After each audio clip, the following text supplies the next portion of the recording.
Ay, sexy pala ni Mama. Ay, ganda ni Mama.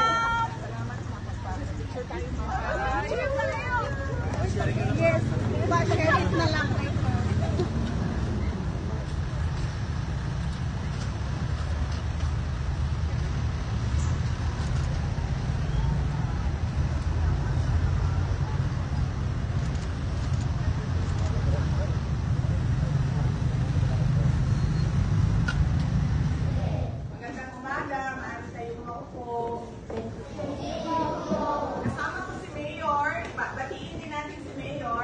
Good morning.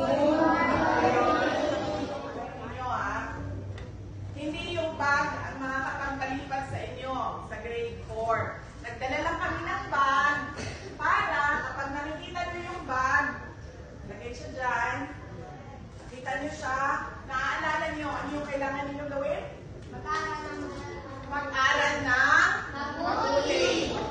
Yun yun. Pag nakita nyo na yung bag, ay meron akong dapat gawin.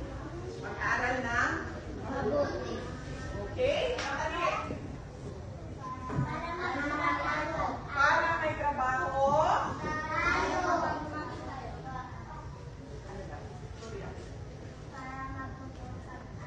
Yes, kailangan mag-aral mabuti para makatapos ng eskwela, para mapabuti ang pag-aaral, para merong trabaho. Bakit kailangan natin ng trabaho? Para may pera. Para may pera.